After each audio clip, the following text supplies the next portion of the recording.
മഹാലക്ഷ്മി സീരിയലിന്റെ ഇന്നത്തെ എപ്പിസോഡ് റിവ്യൂയിലേക്ക് എല്ലാവർക്കും സ്വാഗതം.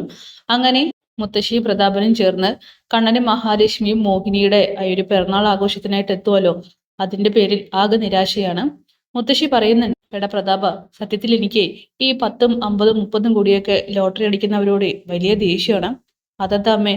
അത് പിന്നെ വെയ്യാനങ്ങാതെയല്ലേ അത്രയും ക്യാഷ് കിട്ടുന്ന, ഞാൻ അവരെയൊക്കെ പ്രാകാറുണ്ട്. ആ, ഇവിടെ ഒരുത്തിക്ക് അതുപോലെയാണല്ലോ. ആ കണ്ണൻ വലിയൊരു ലോട്ടറി തന്നെയല്ലേ എന്ന് ചോദിക്കുമ്പോൾ പ്രതാപൻ പറയുന്നുണ്ട്, അവന് 19 കോടി ആസ്തി ഉണ്ടമ്മേ. തലമുറകളായിട്ട് എങ്ങനെ വേണമെങ്കിലും പണിയെടുക്കാതെ ജീവിച്ചു പോകാം എന്നൊക്കെ പറയുമ്പോൾ, എടാ എങ്കിലേ നീ ഒരു കാര്യം ചെയ്യേ, എത്രയും പെട്ടെന്ന് ഒരു വീൽ ചെയർ എനിക്ക് കൊണ്ടുവന്ന് തായോ. അതെന്തിനാമേ? അതോ എന്തിനാണെന്നോ, അവൻ നടക്കാൻ തുടങ്ങിയത് നേരിൽ കണ്ടതിന് ശേഷം എൻ്റെ മുട്ടിന് ഭയങ്കര വേദന. അപ്പോ ഞാന് വീൽ ചെയറിൽ സഞ്ചരിക്കാമെന്ന് വിചാരിച്ചു.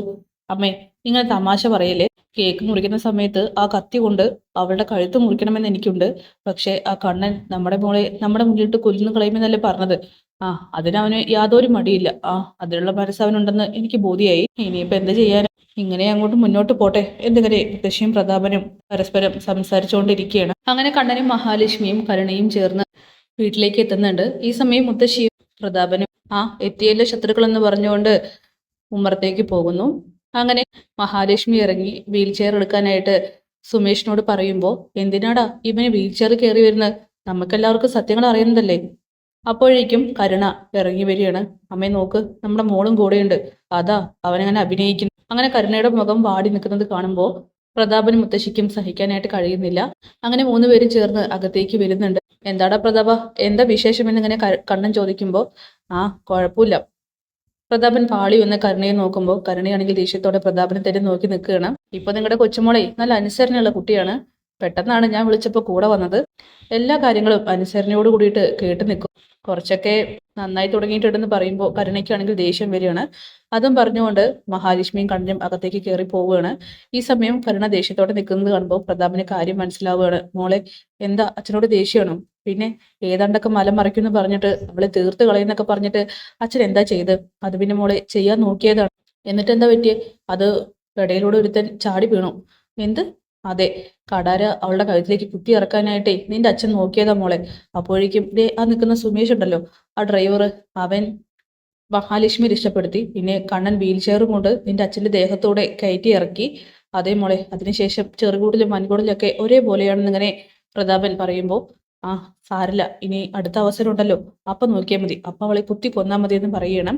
ഇത് കേട്ട് പ്രതാപൻ പറയുന്നുണ്ട്, മോളെ അങ്ങനെ ചെയ്തു കഴിഞ്ഞാലേ മോളെ തട്ടിക്കളയുന്ന കണ്ണന്റെ ഭീഷണി, അങ്ങനെ ചെയ്യാൻ മടിക്കില്ല. അയ്യോ, എങ്കിലേ ഇപ്പൊ ഒന്നും ചെയ്യണ്ടെന്ന് പറഞ്ഞുകൊണ്ട് കരുണയാണെങ്കിൽ പേടിയോട് കൂടിയിട്ട് അകത്തേക്ക് കയറി പോവുകയാണ്. ആ ഒരു കാഴ്ച കണ്ട് പ്രതാപനും മുത്തശ്ശിയും സത്യങ്ങൾ തുറന്നു പറയാനാവാതെ ആകെ നിരാശയോട് കൂടിയിട്ട് അവിടെ തന്നെ നോക്കി നിൽക്കുന്നുണ്ട്. അങ്ങനെ മഹിയാണെങ്കിൽ റൂമിൽ മോഹിനിയെ കണ്ണൻ വാങ്ങിക്കൊടുത്ത സാരിയെ കുടിപ്പിച്ച് ഒരുക്കുന്ന തിരക്കിലാണ്. ഈ സമയം, മതി മോളെ, ഇപ്പൊ തന്നെ ഇത് അധികമായി, കേക്ക് മുറിക്കലും മറ്റും വേണം മോളെ. ഇന്നലെ നടന്നത് ഒരു ഷോക്കായിട്ട് മനസ്സിൽ തുടർന്നുകൊണ്ടിരിക്കുകയാണ്. ഇന്നും അയാള് കത്തിയുമായിട്ട് നിന്റെ നേരെ വരുമോ? അതിനുള്ള തന്റെയോടൊന്നും കരുണാലയത്തിലെ പ്രതാപൻ ഇല്ലമ്മേ എന്നിങ്ങനെ മഹി പറയുമ്പോൾ, എന്നാലും മനസ്സിലൊരു പേടിയുണ്ട് മോളെ. എല്ലാം നഷ്ടപ്പെട്ട അവസ്ഥയിലാണ് അമ്മയും മോനും. പിന്നെ കരുണയായിട്ട് കഷ്ടപ്പെടുത്തുന്നതിൽ അവർക്ക് തീർത്ത തീരാത്ത ദേഷ്യവും വെറുപ്പും ഒക്കെ തന്നെയുണ്ട്. അതാണ് ഇന്നലെ കാണിച്ചത്. അല്ലമ്മേ, ഞങ്ങൾ പോയതിനു ശേഷം അമ്മയെ ഒരു ഉപദ്രവിക്കാൻ മറ്റെന്തെങ്കിലും ചെയ്തോ?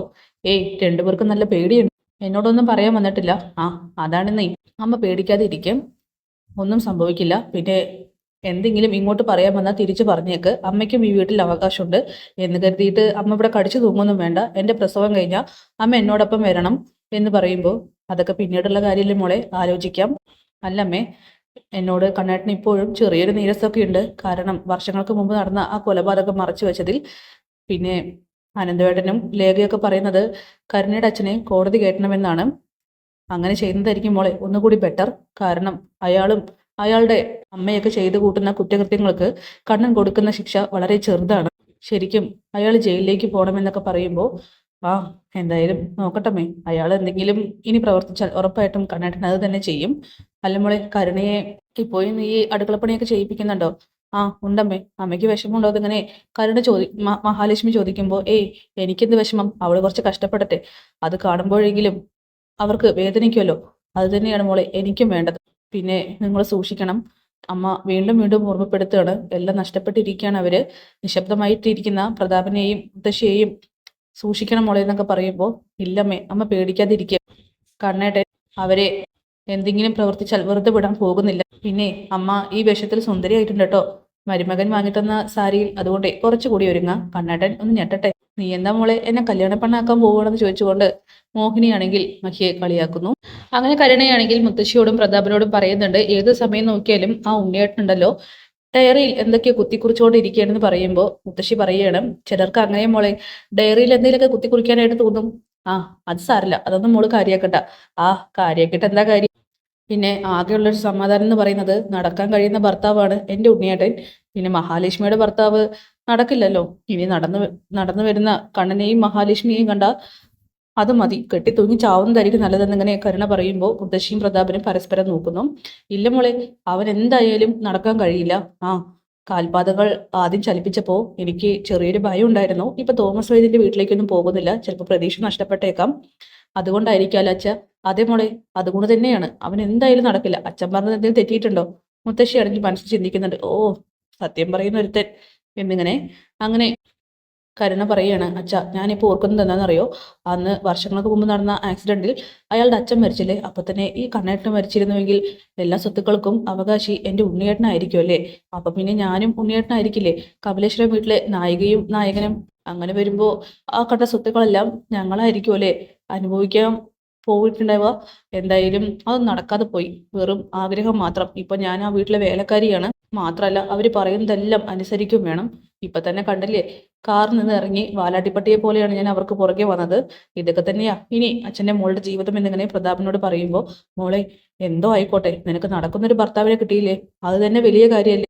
അതുകൊണ്ടേ മോളിനി അതേക്കുറിച്ച് ആലോചിച്ച് വിഷമിക്കൊന്നും വേണ്ട. അല്ലച്ചാ, ഞാൻ ആലോചിക്കുന്നത് മറ്റൊന്നുമല്ല. മഹാലക്ഷ്മിയുടെ വയറ്റിൽ കിടക്കുന്നത് ആ കണ്ണന്റെ കുഞ്ഞ് തന്നെ ആയിരിക്കോ? അങ്ങനെ ആവാൻ യാതൊരു ചാൻസും ഇല്ല. ഒന്നില്ലെങ്കിൽ അനന്തുവിന്റെയോ മാർക്കോയുടെ, ഇതിൽ ഏതെങ്കിലും രണ്ടുപേരുടെ കുഞ്ഞാവാനാണ് ചാൻസ്. അതുകൊണ്ടാണല്ലോ ആ അനന്തു മാർക്കോ എല്ലാവരും ചേർന്ന് ഇവളെ ഇങ്ങനെ കെയർ ചെയ്തുകൊണ്ട് നടക്കുന്നത്. കണ്ണനെ മിക്കവാറും ഇവള് തേക്കാനാ ചാൻസ്. പിന്നെ ആ കുഞ്ഞൊന്ന് പുറത്തേക്ക് വരട്ടെ, എന്നിട്ട് മുത്തശ്ശി പറയാ അത് ആരുടെ കുഞ്ഞാണെന്ന് ഇങ്ങനെ കരുണയോട് പറയുമ്പോൾ, കരുണയാണെങ്കിൽ സന്തോഷത്തോട് കൂടിയിട്ട് എന്തൊക്കെയോ ആലോചിച്ചങ്ങനെ നിൽക്കുന്നുണ്ട്. സത്യങ്ങൾ പറയാനാവാതെ മുത്തശ്ശിയും പ്രതാപനും വീർപ്പ് മുട്ടിക്കൊണ്ടിരിക്കുകയാണ് അവൾക്ക് മുന്നിൽ. അങ്ങനെ കേക്ക് മുറിക്കാനായിട്ട് എല്ലാവരും റെഡിയാവുകയാണ്. ഈ സമയം കണ്ണൻ പറയുന്ന, എങ്കിൽ പിന്നെ കേക്ക് മുറിക്കാം. അമ്മയും രണ്ട് മക്കളും കൂടി ഒരുമിച്ച് കേക്ക് മുറിച്ചാൽ മതി. അത് വേണോ കണ്ണേട്ടാ? ഇന്ന് അമ്മയുടെ ബർത്ത്ഡേ അല്ലേ, അമ്മ മുറിക്കട്ടെ എന്ന് മഹി പറയുമ്പോൾ, അതല്ല, എൻ്റെ മക്കളും എൻ്റെ കൂടെ വേണമെന്ന് മോഹിനി പറയണം.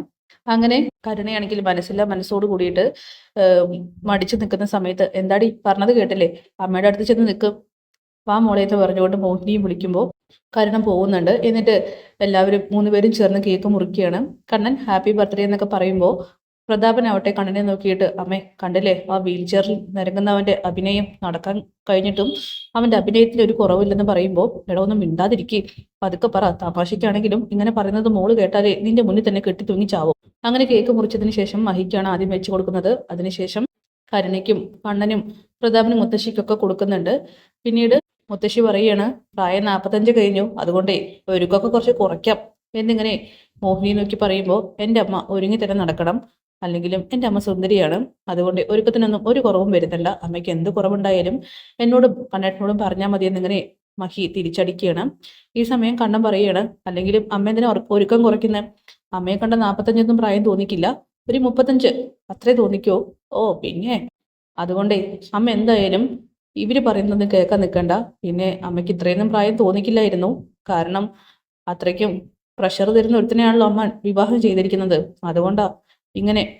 അതൊന്നും കേട്ട് പ്രതാപനും മുത്തശ്ശിക്കും അങ്ങോട്ട് പറ്റുന്നില്ല. എങ്കിലേ പാൽപ്പായസം എടുത്ത് കൊടുത്തേക്ക്. അങ്ങനെ കണ്ണൻ തിരിച്ചടിക്കുകയാണ്. അതെ, പാൽപ്പായസമൊക്കെ കൊടുക്കുന്നതേക്ക് ഇരിക്കട്ടെ, ആദ്യം കരുണയും മുത്തശ്ശിയും അവളുടെ അച്ഛനും കഴിച്ചാൽ മതി എന്ന് പറയുമ്പോൾ, ഓ ആയിക്കോട്ടെ, ഞങ്ങൾ തന്നെ കഴിച്ചോളാം. അതെ, പറയാൻ വേറെ കാരണമുണ്ട്. ഇവിടെയുള്ളവര് സ്നേഹത്തോടെ വെച്ച് തൊട്ടതിൽ വിഷമുണ്ടോന്ന് അറിയില്ലല്ലോ. അമ്മ ചിലപ്പോ ശരിക്കുള്ള വൃത്തിക്കുള്ള പായസം തന്നെയായിരിക്കും ഉണ്ടാക്കി വെച്ചിരിക്കുക. പക്ഷെ അമ്മയും മകനും അങ്ങനെയല്ലല്ലോ, അതിൽ വിഷം കലർത്തുന്ന കൂട്ടത്തിലാണല്ലോ. അങ്ങനെ വാ മോളെ, നമുക്ക് പായസം എടുത്തിട്ട് വരാമെന്ന് പറഞ്ഞുകൊണ്ട് മോഹിനിയാണെങ്കിൽ മഹിയെയും കൂട്ടിയിട്ട് അവിടെ നിന്നും പോകുമ്പോൾ, കരുണയാണെങ്കിൽ വളരെ ദേഷ്യത്തോട് കൂടിയിട്ട് മുഖം തിരിച്ചു പോവുകയാണ്. അങ്ങനെ നടക്കാൻ തുടങ്ങിയ കാര്യം കൊച്ചുമോളോട് പറഞ്ഞില്ലേ എന്നിങ്ങനെ കണ്ണൻ ചോദിക്കുമ്പോൾ, എൻ്റെ പൊന്നു കണ്ണ, ഒരു കാരണവശാലും അവളോട് മാത്രം ഈ സത്യം തുറന്നു പറയരുത്. നിന്റെ കാല് ഞങ്ങൾ പിടിക്കാമെന്ന് പറഞ്ഞുകൊണ്ട് പ്രതാപനും മുത്തശ്ശി കണ്ണന്റെ മുന്നിൽ തൊഴുതു നിൽക്കുകയാണ്. ആ, ഇന്നലെ ഇവിടെ നടന്ന നാടകമൊന്നും കൊച്ചുമോളോട് പറയാതിരിക്കുന്നത് തന്നെയായിരിക്കും നല്ലത്. അതായിരിക്കും രണ്ടുപേർക്കും കുറച്ചുകൂടി മെച്ചം. കാരണം അവള് ഞാൻ നടക്കാൻ തുടങ്ങിയെന്ന് അറിഞ്ഞാൽ അതോടുകൂടി തീർന്നു എന്നൊക്കെ പറഞ്ഞ് കണ്ണനാണെങ്കിൽ രണ്ടാളെയും കളിയാക്കുന്നു. എന്തായാലും നാളത്തെ പ്രൊമോയിൽ കണ്ണനാവട്ടെ മഹാലക്ഷ്മിക്കൊപ്പം തന്നെ മഞ്ജുവിനെയും കമലേശ്വരത്തിലേക്ക് കൊണ്ടുവരികയാണ്. എന്നിട്ട് ദുർഗയോടും കരുണയോടും പറയുന്നുണ്ട് മഞ്ജു പ്രഗ്നന്റ് ആണെന്നും അവൾ ഇവിടെ ഉണ്ടാകുമെന്നും അവളുടെ കുഞ്ഞിന് അവൾക്കോ യാതൊരു അബദ്ധം വരരുതെന്നും. ഈ സമയം ദുർഗയ്ക്കാണെങ്കിൽ അത് തീരെ ഇഷ്ടപ്പെടുന്നില്ല. ഒരു വാണിംഗ് കൊടുത്തുകൊണ്ട് ദുർഗ കണ്ണൻ അവിടെ നിന്നും പോയതിനു ശേഷം കരുണ പറയുകയാണ്, രണ്ടുപേരുടെ കുഞ്ഞിൽ ആദ്യം പോകേണ്ടത് ആ മഹാലക്ഷ്മിയുടെ കുഞ്ഞാണ്, അത് ഞാൻ കളഞ്ഞിരിക്കും അമ്മയെന്ന്. എന്തായാലും കരുണ പലതും തീരുമാനിച്ചുകൊണ്ട് തന്നെയാണ് മുന്നോട്ട് പോയിക്കൊണ്ടിരിക്കുന്നത്. അപ്പൊ കാത്തിരിക്കാം കിടിലൻ എപ്പിസോഡിനായിട്ട്. Bye bye.